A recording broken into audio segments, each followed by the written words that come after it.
Welcome in to I Remember My First Time. That's exciting. Ah, don't be nasty, Jacob. Not that first time. Damn it. This is a podcast about cinematic awakenings Oh, well, I definitely like the sound of that. where we talk about movies we love with someone who just popped their cherry to that movie. Oh man, one of my favorite things. At least it was in high school. I don't know. Oh no, Not anymore. Not anymore. yeah, Not yeah, anymore. yeah. Not anymore at 32. X-nay on the X-nay. Jacob, are all the movies we do on this podcast going to be good movies? God, I hope not. Do we like shitty movies? Oh, BJ, we love shitty movies. Sometimes. I'd say even more than good movies. Are we critics? Hell no. But do we love movies? Oh, we love the shit out of movies.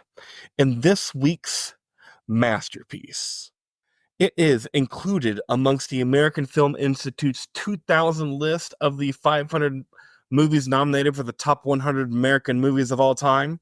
In 2023, it was selected for the preservation in the National Film Registry by the Library of Congress, deeming it, quote, culturally, historically, and aesthetically significant.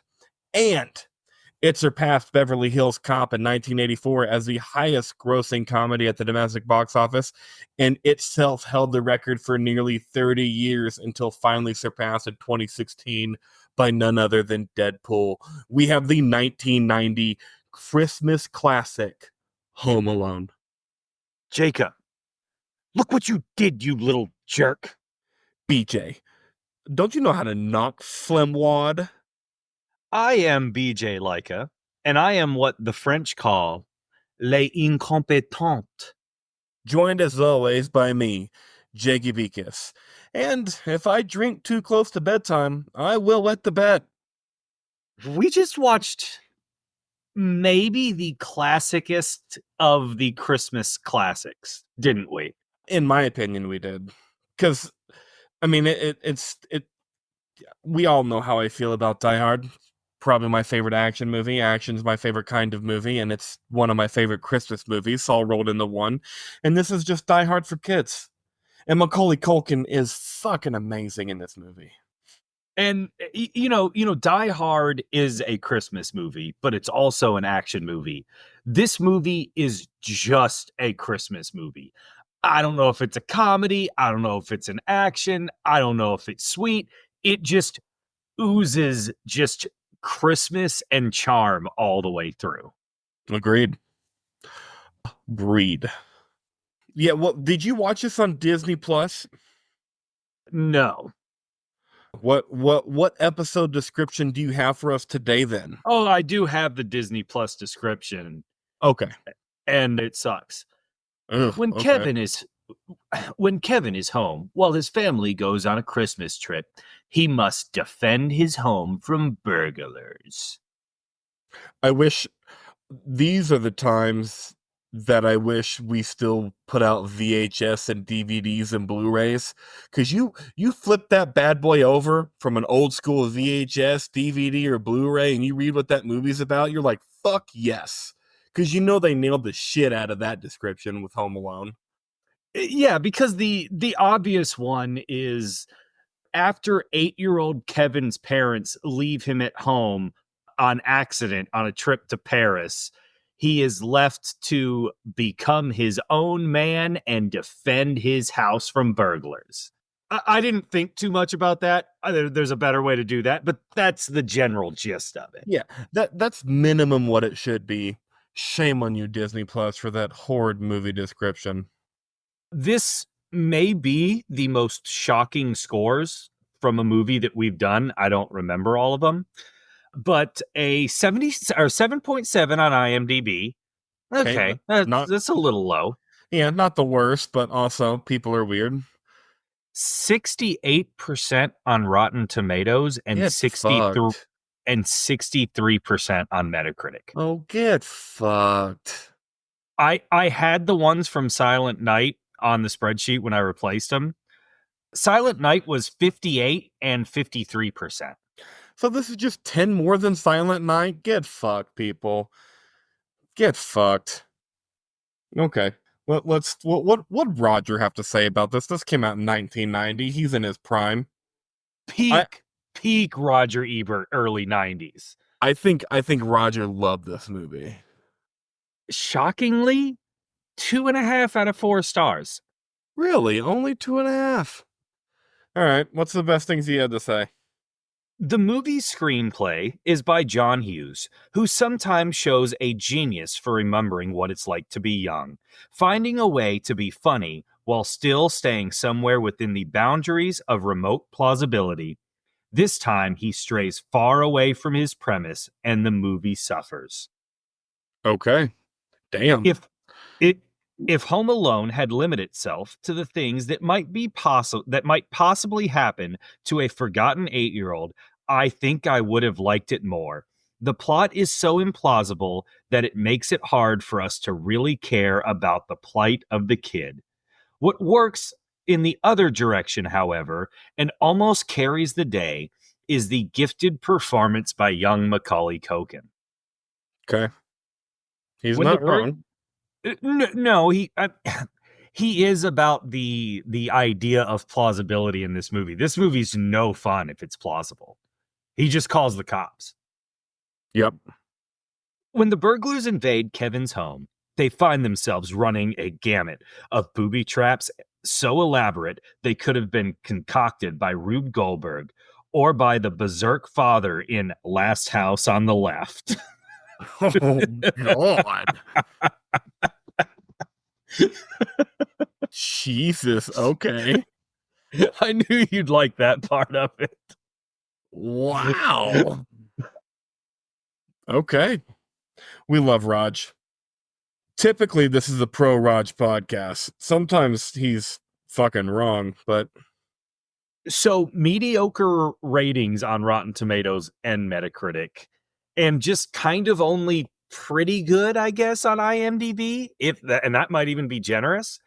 But you already mentioned that it killed in the box office.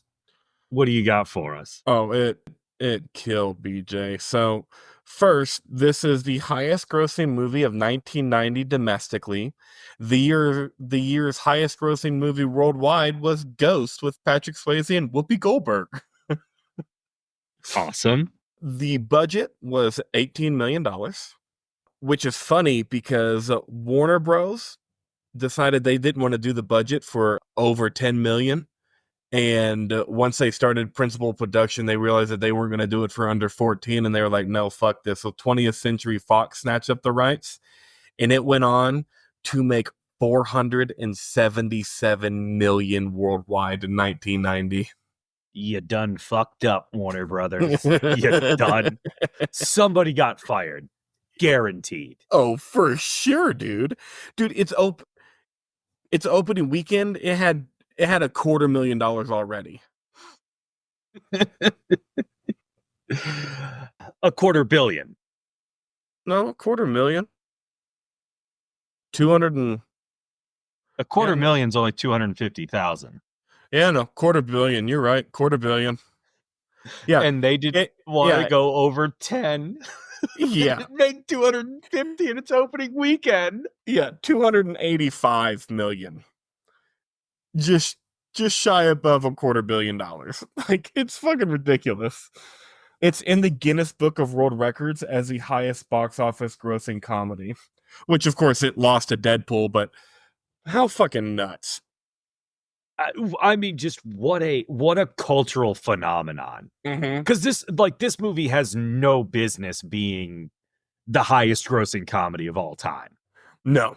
Oh, BJ, wait until we get to trivia when we're talking about cultural phenomenons. I'm going to end some of our trivia with some of the most incredible cultural phenomenon shit you've ever heard. I'm ready. Cool.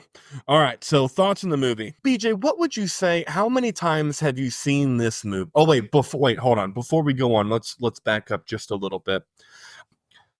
Your oldest son, Zane, recently was on the phone with me as I was on the phone with you. And after we got off the phone, You sent me a audio message of Zane saying, "Can we call Jacob back?" And you said, "Why?"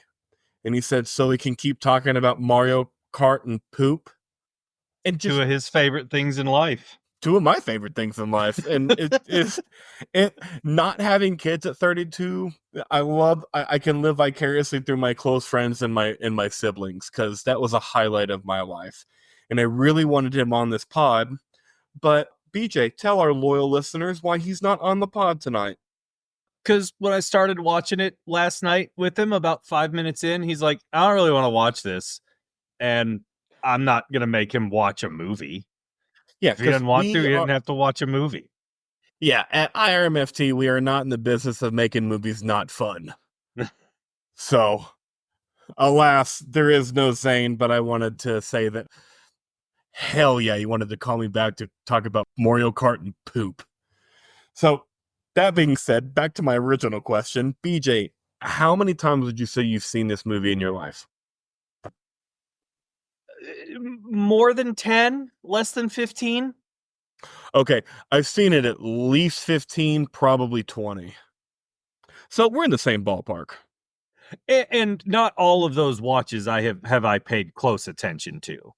But, it's we mentioned it earlier. This is the meter stick of like Christmas classic movies. This is Yes. one you can put on anytime, anywhere around Christmas time, and no matter who you're with, they're going to enjoy it. Yes, 100%. So your thoughts on the movie, BJ, besides that? Anything you want to build on that, or you want to just leave it at that? Perfect Christmas movie. it it's so damn charming. It's so incredibly charming that it just carries it all the way through the movie. And, you know, obviously once you get to the last 20-25 minutes, it's still so good. The burglars trying to break in the house for 20 minutes and fumbling over themselves is still funny 34 years later. 100%. I pretty much second everything you said. It's the perfect Christmas movie. It is, like you said earlier, the ultimate classic. It doesn't even matter if you don't like Christmas, you like watching Home Alone. The ultimate classic. All right. Anything? Oh wait. First is, what did you like about this movie? I think we'll do nothing but talk about that during this podcast. So, anything you didn't like about the movie? The middle kind of drags a little bit for me. Kind of once the family figures out they forgot Kevin at home, and when he's just starting to figure out what to do around the house, and it drags a little bit for me in that part. Nothing terrible, but just a little bit. Okay. It Nothing's bad about this movie. It didn't even drag for me a little bit. I do want to say one thing, that in all of my prior watches, I thought it was so stupid that his older brother living in Chicago in 1990 had a poster of Isaiah Thomas in his room.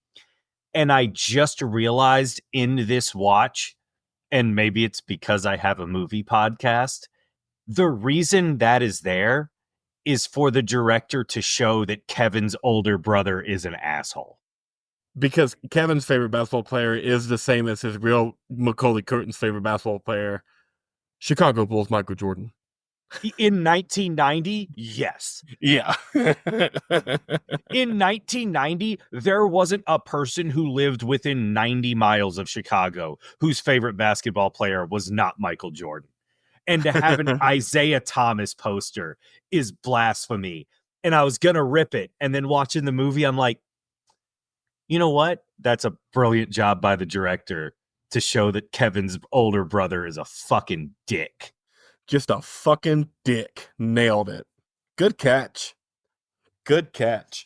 Let's save this next question for the end, because I feel like is it a good or bad movie? We'll answer that with what do we feel about this movie at the end. So what do you think, BJ? Jump right into it. Let's go. Mount Rushmore scenes. Who you want to go first? I can go first. Do it. I don't think there's anything too surprising here. My fourth favorite scene is just the chaos of the opening scene and having that many people in a house all trying to pack for a vacation, and just the anxiety around that house drives me crazy every time, and I love it. Nice. I'm glad you put that one in because that doesn't make my Mount Rushmore, but I had a hard time keeping it off. And I pretty much Eddie Guerrero my entire Mount Rushmore for this movie, and that still didn't make it. So thank you for putting that in there, BJ. It was incredible. I loved It's just a good setup to show the realness of the holidays. yes. And how easy it is to forget a kid with that many people going on. Because when I was reading trivia, there's 17 people. So there's going to be 8 people in one van and 9 people in the other. So even if someone did catch the miscount, they're just going to think they're in the van with 8 people, and there's no cell phones in 1990, so you can't call to make sure. Yep. Yeah. Oh, yeah. Yeah. Kevin's clearly just in the other van. It for all the people that's like, oh, how could you forget? Like, in a situation like this, I can see it happening. Yeah, 100%. Me too. So my number 4 favorite scene, and you know it's got to be, it's the Polka King. Polka, polka, polka. Catherine O'Hara, when she goes, oh, those are songs, it may have been the biggest laugh I got out of the entire movie. Awesome. Because it's just great. And John Candy, he who wrote this movie? John Hughes. Yeah, John Hughes wrote this movie, and he's big on actors not improvising his script. And him and John Candy are friends, or were friends, I guess. And he just let John Candy improv everything he wanted to. Everything John Candy does in this movie, off the top of this motherfucker's head, Polka King John Candy. Yeah, this is my third favorite scene. Oh Just wait. anytime the Polka King's on there, I just thought Candy and O'Hare had fantastic chemistry. Okay, because that's what I was gonna say. Because I like Seat and Chill here because it's anytime John Candy, the Polka King's on there. Because the second time when she's just hating the fact that she left her son at home, and he's just like, I mean, I left my kid at a funeral parlor. Could you imagine sitting there straight faced as someone looked at you and said that they left their kid at a funeral parlor and they got better years later? Kids are resilient that way. And I love the over the top Midwestern friendliness. Oh yeah, we're going to Milwaukee. We'll swing by wherever you live in Chicago. No problem. It's the holidays. Yep. And after working 2 summer seasonal jobs in Michigan, I enjoyed the Sheboygan. I was like, I've been there. Been to Sheboygan. Yeah. Maybe the most fun town in America to say. Yes. Sheboygan. We sold over 623 records. And there's like 12 of them in the band. They all had to split the sales of 600. It's so funny. And then to top it off, that the location that happened in when they met the Polka King was Scranton, Pennsylvania, home of The Office. Whoop whoop. I'm so curious how you're gonna find 3 scenes better than that. Home Alone for me is a perfect movie, so this is a true Mount Rushmore. Okay. Like I said, I Eddie Guerrero my way through this entire Mount Rushmore. So you already did your third favorite. My third favorite is anytime we get Catherine O'Hara on screen. She's so good. So good. Now we just did Beetlejuice. It won't be released for complicated reasons, but I don't know how she does Beetlejuice and then this, and then just disappears for 20 years until Schitt's Creek.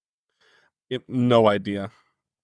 Because Schitt's Creek, I mean, she picks up like she has never left and never skipped a beat or nothing. And she's like there's a reason she's anytime she's on screen is in my Mount Rushmore. He just killed it. Is this that kind of just what comedy was in the 90s the male comics were afraid of getting upstaged? Probably. Because it doesn't make any sense. It doesn't make any sense how she just did those two movies and then nothing, and then comes back 25 years later and just kills it in Schitt's Creek. I agree. So good. But that's all. I mean, everyone that's listening to this podcast has seen this movie. Y'all know what I'm talking about. Anytime Catherine O'Hara is on screen, you're number 2. This may be my only surprise on the list. I don't know how you're gonna feel about this. Okay. The second best scene in this movie is the church scene where Macaulay Culkin has the conversation with the old man. Oh, get fucked, BJ. That is not the second. It's so good. It is so John Hughes. It is so personal. It is so heartwarming. It is showing how quickly Kevin grew up. It is an amazing scene. It is a scene that does not deserve to be in a goofy children's Christmas movie. It's so good. It's so well acted. It it's so powerful. It's great John Hughes writing. I wish you could see me just metaphorically jerking off as you're talking. Like, I'm not upset that you put this on your Mount Rushmore. This is like everything you said about the scene is true. But number 2, It's the second best scene in the movie. I don't give a shit. We're not ranking the best scenes in the movie. We're ranking our favorite scenes in the movie. Yeah. Yeah. It's the second best scene, therefore my second favorite. The second best scene doesn't mean it's your second favorite. It does in this movie. It's a great scene. It's so John Hughes. This is straight from The Breakfast Club or 16 Candles or Pretty in Pink. This is that level of scene in this movie. And I enjoy it so much every time I watch it. All right, guy. Did you catch what movie I was quoting? Yeah, I don't. Shaun I of the don't know. Dead. Shaun of the Okay. Dead. Because I love her. I knew it was one of those Edgar Wright movies, but I didn't remember which one. All the Edgar Wright movies run together for me. That's fair. All right. Well, after that shitty pick, my second favorite That's scene. a great pick, and if that's not on your Rushmore, and Polka Polka Polka was 4. Mine's a true Mount Rushmore. So Polka Polka Polka isn't 4. It's just level with everything else. All right. So my second favorite scene, again, Eddie Guerrero in this shit up, Lion Steaton and chilling. Lion Steaton and cheat. Lying, cheating, and Yes. stealing. Lying, cheating, and stealing. Thanks, Beej. It's Macaulay Culkin every time, or it's Macaulay Culkin before the burglars show up. So once he's home alone, little Home Alone montage, all before all the traps. It was impossible for me to do Mount Rushmore to this movie because I think everything is great. So when he's by himself doing his thing, running away from the cops, skidding on the ice, talking to the cashier, going to Santa, going to the fucking church, everything's great. Okay, that's not better than the church scene. The church scene's involved in it. Our number 1's the same. It has to be. Yeah. You remember in the Jaws podcast where once they get on the boat, it's a perfect movie? Yeah. That's kind of how I feel when the booby trap scene starts. That it's just a perfect movie. Yeah. It's everything about it is so well done and just deserves this movie being the highest grossing movie of all time for 30 years. Or highest grossing comedy of all time for 30 years, because it's an untouchable. There's very few minutes that have 20 minutes that are that good. I totally agree. And even like you said, like the middle kind of dragged, but it never dragged. Like no part dragged too much. There was like a couple minutes here and a couple minutes there on different bits they were doing. Yeah, it dragged a little, but Yeah. once you get to the burglary scene, like I said, it's, if you're talking about best 20-minute sequences in movies, it's got to be in the top 10, right? Yeah, I would think so. I would think so. Which, BJ, since our number one scene was the same scene, because how could it not be? I have a surprise Mount Rushmore for you for this movie. Merry Christmas, you filthy animal. Keep the change, you filthy animal. That's right. Your top four pranks, Kevin pulls. All right. And you can think about them since I just sprung this on you. I've got mine. Okay, Oh, you go ahead. I know what two of mine are. I need to think about the other two. first, it's or for four, it's before the burglary actually happens, but it's it's the firecrackers in the tin, and Marv thinks he's actually being shot at. I think that's fucking hilarious and awesome. So I got to put that in there.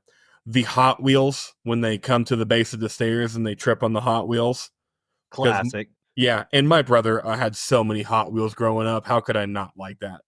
Like, because my brother had as many Hot Wheels to make that prank happen. That was a real prank. The over the top leg swing. Yes, I enjoy. And then after that, the slippery stairs, Okay. both to the basement and to the front door. And I had a hard time with my number one between the blowtorch or the falling paint cans, but I went with the falling paint cans, even though being a bald guy, the blowtorch would be horrible.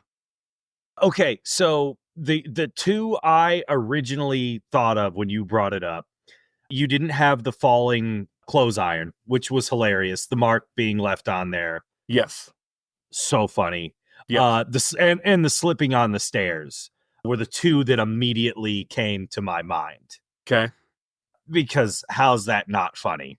So funny. I think the Hot Wheels are on mine too, just because it's such a classic pratfall, and just from the sheer comedy of the facial expressions, the spider on the face, Okay.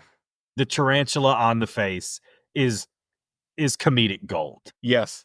I think his name's Daniel Stern. Killed it. Killed it with that one. And then it landing on Joe Pesci. So fucking funny to end that bit with. Nice. Good Mount Rushmore. Yeah, paint cans are hard to leave off, but No, I get it. There's so many good pranks in this. All right, BJ. Character breakdown. Kevin McAllister, Macaulay Culkin. the standard bearer for child actor performances in a movie. I think so. Why do you think his is so much better than why is it the standard bearer? Because there's ones that are just as good, but why is this the standard bearer? I have honestly no idea because it's such a classic. Because it's a perfect movie with a perfect cast, and it's so hard to get such a good child acting out of such a loaded cast outside of that. Joe Pesci, Daniel Stern, John Hurd, Catherine O'Hara. I mean, Macaulay Culkin was in a ton of scenes with John Candy and Uncle Buck a year or two prior to this movie. Like it's just like the fact that he was able to act at that level with these other people goes into all that too. Well, and I think the genius of this movie is he's very seldom acting with the other people. Yes. They let him do his own thing. Yes. And when he is the few times he does have, real dialogue back and forth, it's either fairly inconsequential, like when he's, buying the toothbrush or the groceries, or he nails it, like the opening scene when Catherine O'Hara sends him up to the attic to go to bed, or in the church scene with the old man. So I mean, he really only has two scenes where he's going head to head with another actor, and he nails both of those, but limiting it the rest of the way was absolute genius. Yeah, and that's got to be a reason it works so well too. Because like you said, he they're letting him cook on his own. And Yeah, kids are fucking cute, and Macaulay Culkin was a cute fucking 8-year-old. It's so cute in this movie. Anything else about Macaulay Culkin? No, just we beat it to death. He's like I said, it's the standard bearer for child acting in a movie. Totally agree. All right, next. The Mom, which, by the way, it was revealed. Let me see. Let me make sure I do this trivia exactly right. Catherine O'Hara revealed in 2024 that Macaulay Culkin still calls her mom.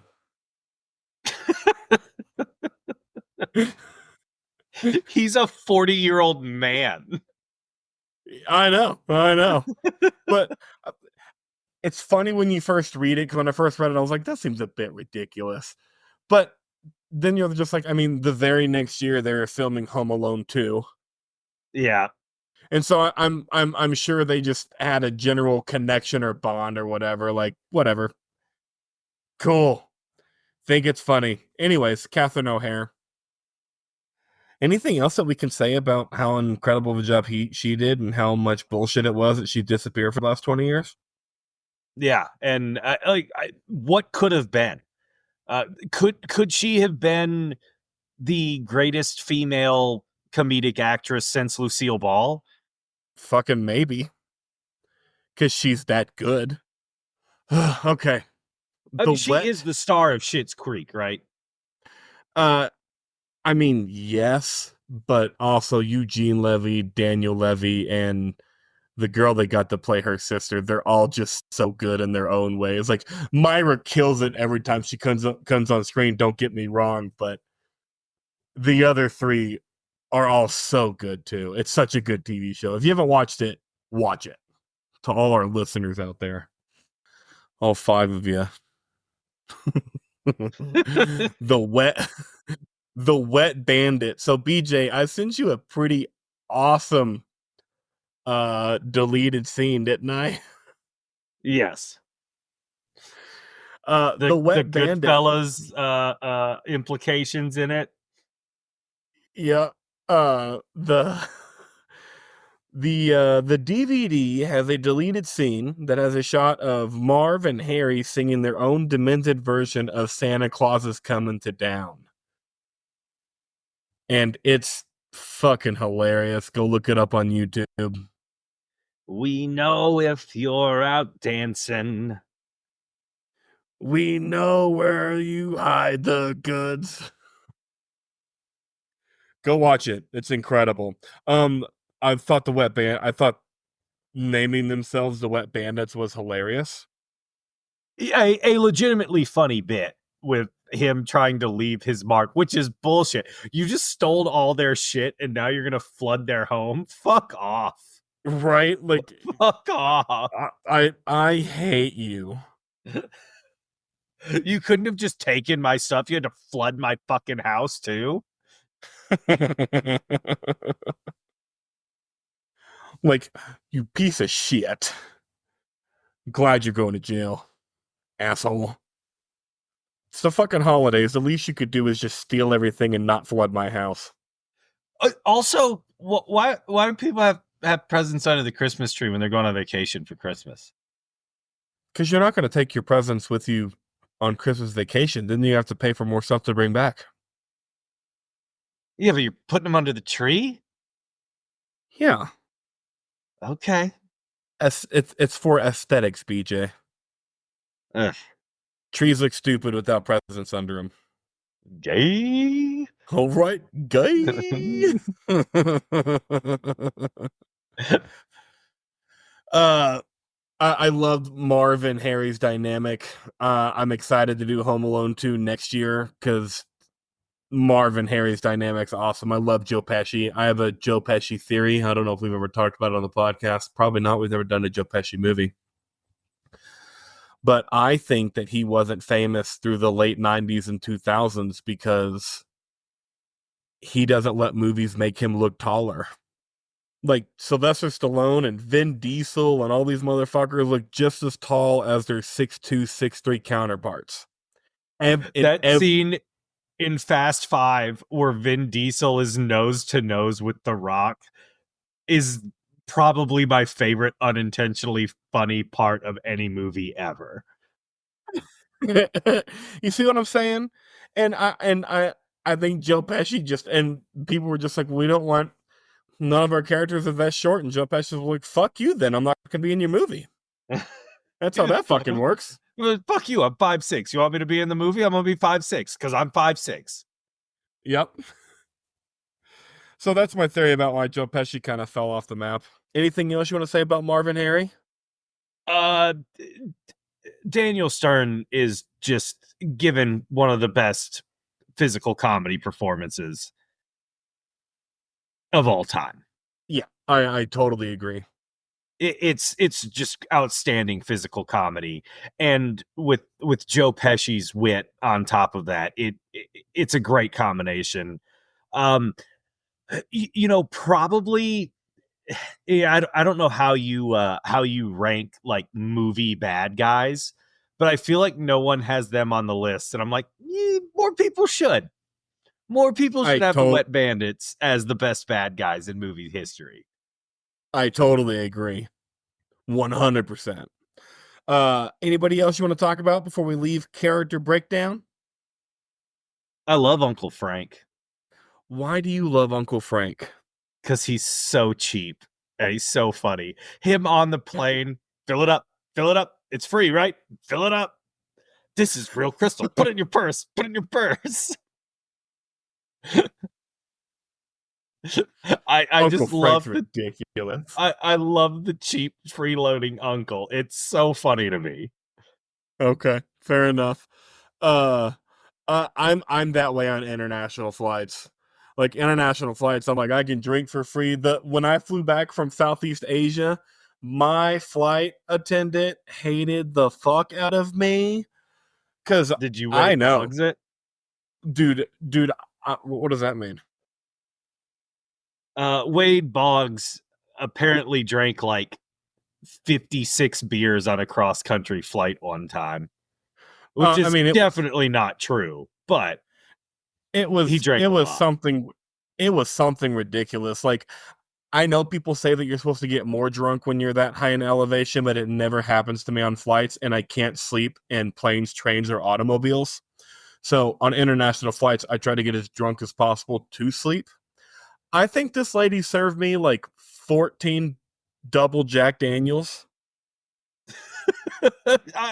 In your defense, it is like a 12-hour flight. Yeah, I mean it's 12 to 14 hours and I'm up the whole time. And now that I'm thinking 12 to 14 hours, maybe I had double that cuz I think I had 2 an hour. So I had like 24 Jack doubles. Like at first she wasn't giving me doubles and then she kept having to come back too soon. So she kept just at that point she was just like, dude, fill the fucking cup. It's just Jack Daniels and just a splash of Coke. I don't even think I fucked around with the Coke. I'm just like, because I was tired. I was trying to get drunk, and I achieved the hangover headache without the drunk part. It was shitty. Anyway, so oh, I wanted for one more character breakdown before we move on to trivia and facts. I have some trivia and facts about our man Candy. Okay. He filmed his part in only one day. It was a 23-hour a day, but most of his dialogue was improvised and it was partially inspired by his character that he played in Planes, Trains, and Automobiles. But I have quite a few John Candy stuff on here because I think it's so funny because there's so many different inspirations for this character. Like which one's true and is it all true? The role of Gus Polanski his role as Gus Polanski was inspired by real life Jan Polka King Lewin, who lived in Pennsylvania and whose polka band really did do tours around the world. But also, his role as a polka musician is a reference to a skit he did for SCTV called The Schmidge Brothers, featuring him and Eugene Levy as polka playing brothers Josh and Stan Schmidge. Catherine O'Hara co-starred with them in this mockumentary called The Last Polka from 1985. That sounds awesome. We need to do that on the pod. It's what's the heavy metal spinal, this is Spinal Tap, but for Yeah. polka. It sounds awesome. Yes. Yes. 100%. And then, or if we brought up the whole Scranton, Pennsylvania thing already. Apparently, Pennsylvania polka, or sorry, when Kate meets Gus Clancy, the polka king of the Midwest, they are in the Scranton airport. According to the lyrics of the Pennsylvania polka started in Scranton. And The Office should have brought that up. one hundred, They should have taken an office trip to see the Polka Kings. they dropped the ball on that one. John Candy and Catherine O'Hara became very good friends, and Candy died on O'Hara's 40th birthday, and O'Hara gave a very tearful eulogy at his funeral. Aww. Yeah. So that's my bit about John Candy. Wanted to do a little character about John Candy. BJ, you ready for this trivia? It's gonna be good, isn't it? Oh, it's so good. With classic movies, they're always good. Just so everyone knows that as of May of 2024, so this year, the Home Alone house was on sale for a very affordable $5 million. Wait, say that one more time. Just so everyone knows that as of May of 2024, so this year, the house from Home Alone is on sale for a very affordable $5 million. I mean, it's a huge. That's an estate. That's a fucking mansion. Yeah, it's a huge house. I don't know where in Chicago it is, but that's not that surprising to me. No, me neither. I just think it's funny to say affordable $5 million more than anything. Buzz was because voted. the McAllisters bought that house for about $280,000. Oh, 100%. Buzz was voted the second greatest movie bully of all time by Entertainment Weekly. Really? Yes. He only bullies him like really once. Yeah, there's some deleted scenes, and then the second one. I also think Buzz is just a fucking shithead, and people get that vibe from him. Like, you don't need a lot of time on screen to know who his shithead is. Yeah, I guess I don't know. I'm sure I've seen the second one. I don't remember anything about it. But from this movie, it just doesn't seem like he's bullying him enough to be number two. Fair criticisms, BJ. Take it up with Entertainment Weekly, not with your co-host. Who was Biff Tannen number one from Back to the Future? I have no idea. I just read this shit on trivia on IMDb. Why don't you do fucking research? I refuse to. I already did enough of it looking up trivia. Not our style. Not our style. When Devin Ratney was asked what happened to Buzz later in life, he said he probably went to prison.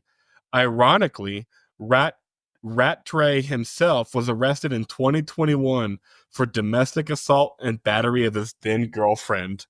Oops. And came under investigation after allegations of rape a few years later. Oh God. Life imitates art, Jacob. Life imitates art. I love your oops, and then it got worse.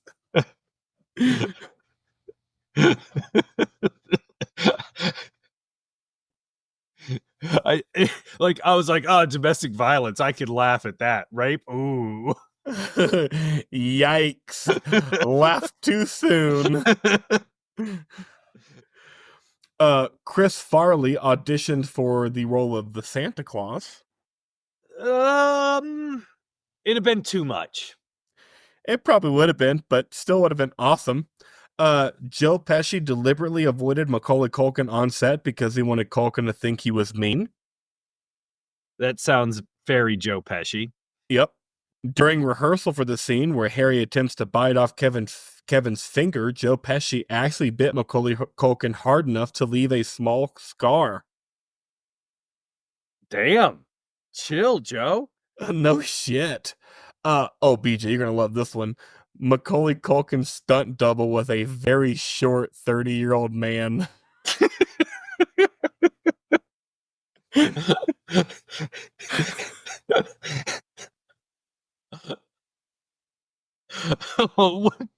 You don't take credit for that, do you? Like, you don't take credit for being Macaulay Culkin's stunt double when you're a 30-year-old man.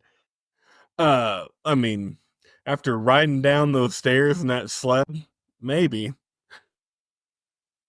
Cause that looked like shit that I wanted to do growing up. It doesn't work that way. I tried. I know it doesn't. Macaulay Culkin drew the map that his character uses to set up the traps. I think shit like that's cool. Yeah. Especially as an 8-year-old. Well, that's pretty good for an 8-year-old. Yeah. Or a 9-year-old. When 9-year-old Macaulay Culkin got tired on set, he would just lie down on the ground and take naps between takes. Shit, I'd do that at 36. Hell, fuck yeah. This one's in here because I love horror movies. In 2015, Macaulay Culkin reprised his iconic role as Kevin McAllister in the first episode of the internet comedy series Drivers. In that show, Kevin has grown up and become a long-haired, messed up, foul-mouthed, bitter, and mentally unstable psychopath who tells Jack about the events of Home Alone, and then kidnaps the carjacker who tries to steal his car, ties him up, and tortures him. The episode ends with the bloody-faced Kevin making his signature scream at the carjacker. It's basically the Wayne Brady sketch from the Chappelle Show. Is it? I'll have to go rewatch that but I want to check this out. And also, this leads me into a theory about Macaulay Culkin's character in Home Alone. People theorize that he grew up to be Jigsaw from the Saw universe.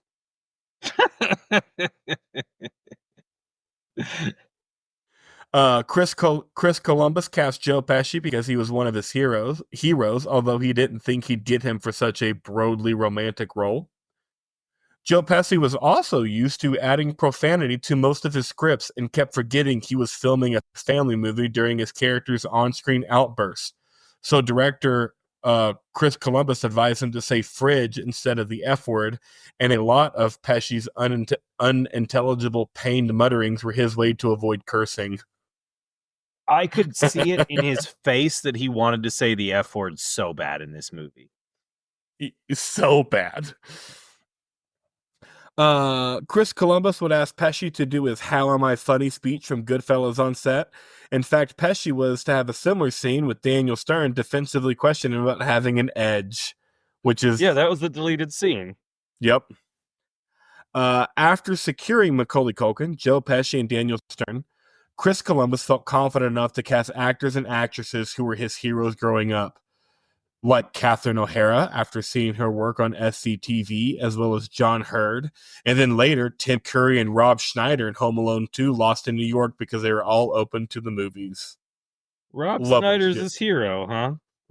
Wait. Yeah, Rob Schneider, but I mean, Rob Schneider used to be cool. He used to not be an alt-right dickhead.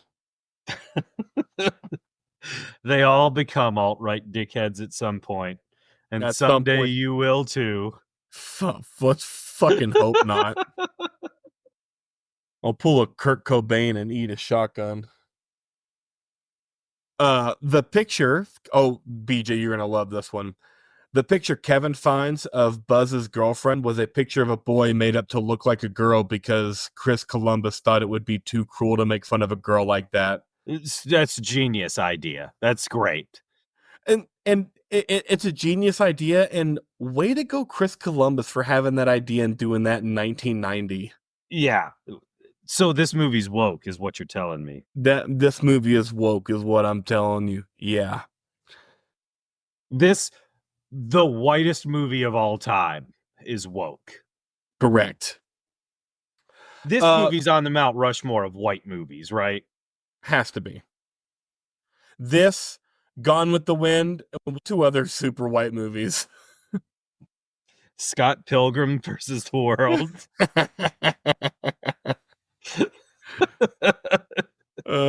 Okay, fair enough. No, it's Fight Club. It's Fight Club. Yes, so it's Home Alone, Gone with the Wind, Fight Club, and one more. Whitest movies of all time. Titanic. Uh, James Cameron filmed the black. Hey, hang on. Hold on. Can I interest you in Boondock Saints? No, because James Cameron filmed the black musicians continuing the play on the sinking Titanic in Titanic. It's historically accurate, bro. Boondock Saints is a good one, but I revoked that with the Titanic, good sir. I mean, honestly, the Mount Rushmore of white people movies might just be 4 Tarantino movies. Fair. But not Jackie Brown. No. Okay, so Chris Columbus was previously hired by John Hughes to direct National Lampoon's Christmas Vacation, which we did during Christmas on this pod. But Chevy Chase is such an unreasonable prick to work with that Chris Columbus was like, I can't do it. No. The success of this movie and Home Alone 2 allowed Chris Columbus to do Mrs. Doubtfire and Harry Potter.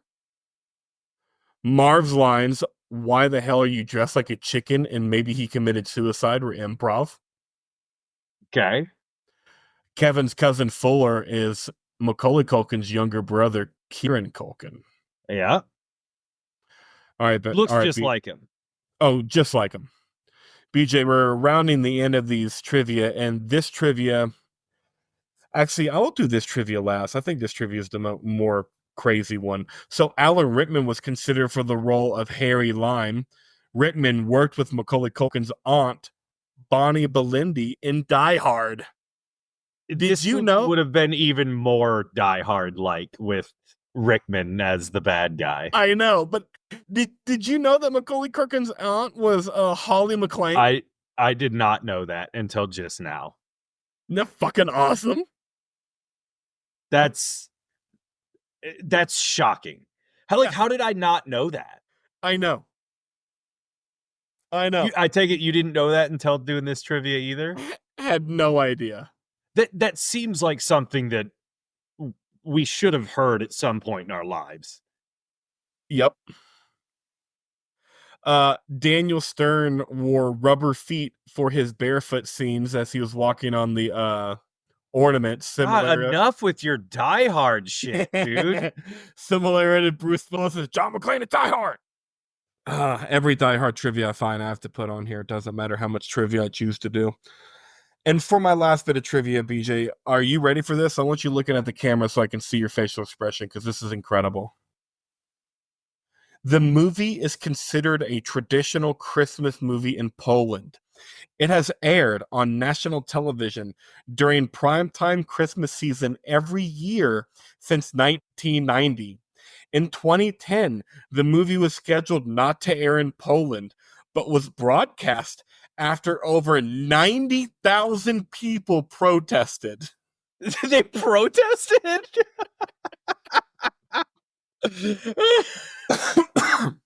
I guess it's not America. The cops would have shut that down. Would have shut that down real quick. But yes, 90,000 people protested in 2010 when they weren't going to broadcast it. In 2011, the movie aired on December 23rd with an audience of over 5 million, making it the most popular show to air during the Christmas season in Poland. Oh, Polish people are great. How incredible is that? I hope Polish people listen to this podcast. If you're one of our listeners and you have a Polish friend, send this episode to them because that's such an incredible piece of trivia. 90,000 people protested. Oh, God. You've been going to a lot of... They can take our freedom, but they can never take our Home Alone. I'm just like, dude, you've been going to so many ceasefire protest and free Gaza protest. I'm not going for Home Alone as much as I like No, the no, movie. no. I know you're not going for Home Alone, but like, could you imagine 90,000 people? Because there's not 90,000 people in any city that give a shit about Gaza. Otherwise, this shit would be done. I mean, the problem is people do. It's just the government officials that are like, I'm making money off this. Fair enough. Oh, so good. That's how I ended trivia. That's one of my favorites. Prota 90,000. Do you know how many 90,000 people is? It's so many people. That's like the capacity of Cowboy Stadium. No, you're like 12,000 off the capacity 78,000. That's more than AT&T Stadium. That's fucking nuts. And I only know the capacity of Jerry Road because of the Mike Tyson fight. So thank you, Jake Paul. I didn't watch it. Don't regret not watching it. You should regret not watching the female boxing fight before the Tyson fight because that shit was incredible. Okay. In fact, BJ, if you get on Netflix and just fast forward to that fight, only watch that fight and turn it off, you'll be very happy with your life decisions. Well, you won't be happy until the judges give the white chick the win over the Puerto Rican chick after the Puerto Rican chick beat the living snot out of white girl. But it's still a fucking good fight. Anyways, yeah, but back you to know Home Alone. the white fighter's just like a coach in the ring, real lunch pail gal, hot, just so fundamentally sound. Just the way she boxes. Oh.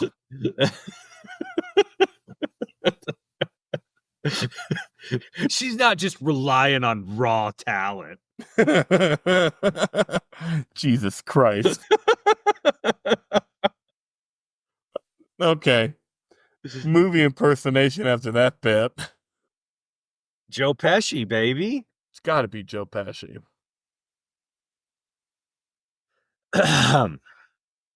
Hey, Moff, you know what I call sweat bandits?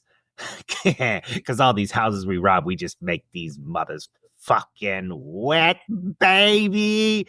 Oh, that was bad. That was bad. That was pretty bad. I feel like I went away from New York Joe Pesci and tried to do like Chicago Joe Pesci, and it just came out. I I don't know. Bad. It came out bad. Hey, Moff, we're going to go in here. We're going to get a bunch of fucking stuff, okay? And then I'm going to break some fucking kneecaps. And I'm going to break some fucking throats. And I'm going to tear some fucking heads off. And that's all I got. I'm not really good with accents. And Joe Pesci is so accent. What do you mean funny? What do you mean I got an edge? Huh? What do you mean by that? You talking to me? I know it's Robert De Niro, but you talking to me? Huh? No, you're not fucking talking to me. I'll show you he's fucking funny. Real fucking funny, asshole. All right. BJ. Yes, sir. Final thoughts on this movie in general. What is your rating? You know, I mean, with it being the Christmas classic of all Christmas classics, I'm gonna give it a 9.2. I'm gonna give it a straight up 10 out of 10. That's not an incorrect assessment. Yeah, it's a classic. There's nothing wrong with this movie. Perfectly directed. The score is perfect. The comedy's perfect. The drama's perfect. The 68 on Rotten Tomatoes was shocking. Yeah, if you're someone that doesn't like this movie, don't listen to our podcast. We don't make money anyways. We don't need your listenership. Like, don't fucking listen to this podcast again. We don't want you to. We will send 90,000 angry polls at you. Yeah, yeah. Us and Poland, we're gonna fuck you up. Us and Poland gonna fuck. Is that the first time you've ever said that sentence in your life? That is the first time I've ever said that sentence in my life. Us and Poland are gonna fuck you up. Now that's the second time.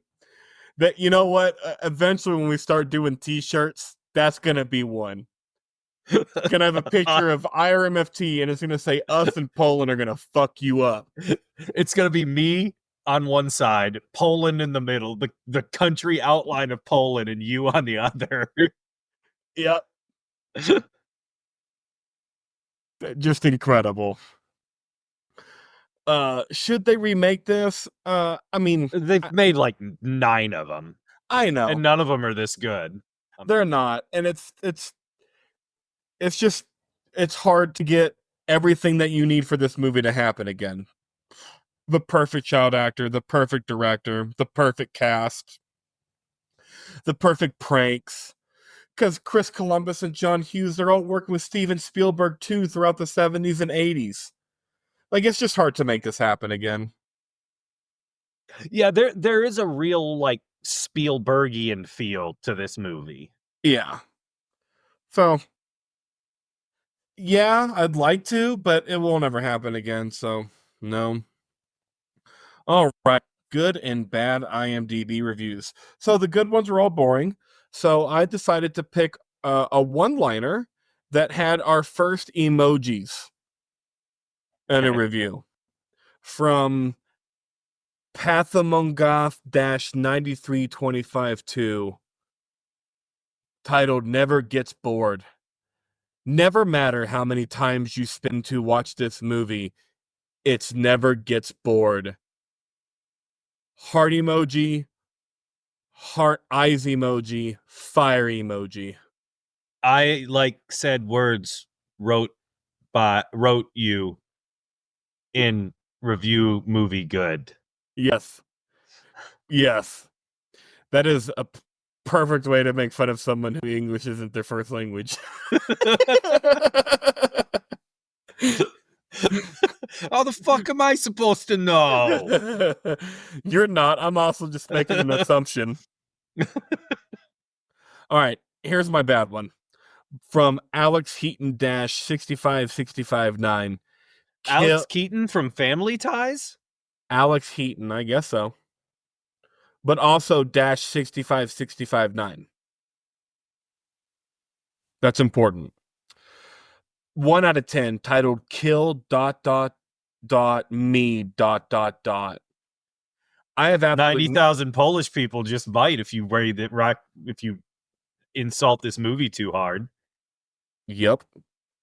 I have absolutely no idea why anyone would give a positive comment on this worthless piece of trash. Desecrating all the family movies ever made. Corny, stupid, typical, unbelievable. One of my favorite movies is Spy Hard, where this Home Alone kid gets the crap kicked out of him. I was rooting for those burglar dudes all the way. I was positively sickened when I saw the kid shooting a blank at the guy's groin. 75% of this movie involves someone getting damage in the groin area. Ha, ha, ha. And this is a kid's movie? Giving this movie a 1 is just being gracious. I honestly wish there was a negative 10 billion.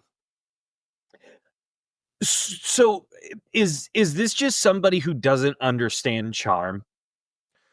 I don't know what this person doesn't understand, because shooting someone that's trying to get into your house with a pellet gun in the groin isn't a bad thing either. And you're going to talk about this movie's so unrealistic and then say I love Spy Hard?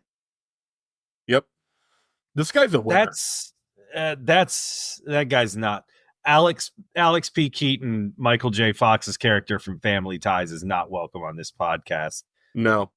And also because he loves Ronald Reagan. And here we go. I'm just saying this joke to someone who has no idea the references I'm making, aren't I? 100%. Cool. I hope one of our 5 listeners gets this. Tell your dad to listen to this episode. So I have another one here. We can cut this one. We can leave it in here. I just wanted to read it to you because of how crazy this fucking review is. From Jack Green underscore 17, 1 out of 10, titled, Kevin McAllister is left home alone and has to deal with two criminals hot on his tail. This movie... Oh, also, I think this review might be a bit. That's another reason I'm reading this to you, to figure out if it is a bit. This movie served merely as a platform for Home Alone 3. Not only was Macaulay Culkin not nearly as good as Alex D. Linz, but the fact that it took this franchise 2 entire movies to build the scene for number 3 was rather disappointing.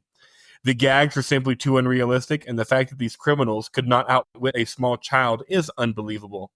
Not only was Alex D. Linz far cuter than Macaulay Culkin, but he was far better in the role of the abandoned child. The rare highlight in this movie is the breakout appearance of John Candy. The full graph... Yeah, this is a bit, because John Candy had already done... what was the Bill Murray military movie we did? And... Right. And Planes, Trains, and Automobiles, and Uncle Buck. John Candy was a top 5 comedian at the time of this movie. So I believe this is a bit. To fully grasp the quality distance between Home Alone 1 and Home Alone 3, all one must do is observe the fame to which each main character went on to their respective movies. Alex D. Linz was the star of the classic Max Keeble's Big Move. On the other hand, Macaulay Culkin was linked to the late Michael Jackson.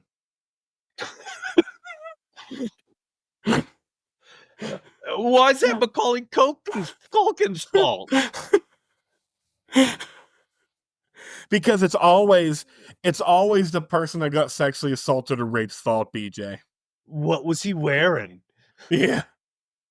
Why were you wearing that t-shirt if you didn't want Michael Jackson to finger your butthole? Beat it! Beat it! No one wants to beat it.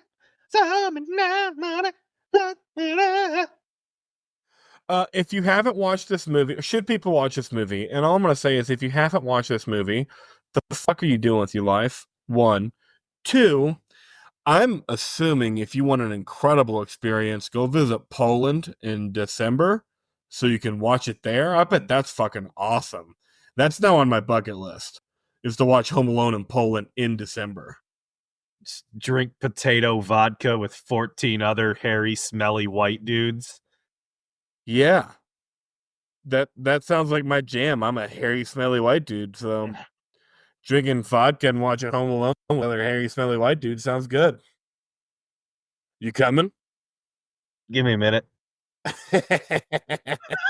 And that's us on I Remember My First Time. Giggity, giggity. Is that how we're ending? I'll end on that. I don't care. Yeah, that's how we're Bye.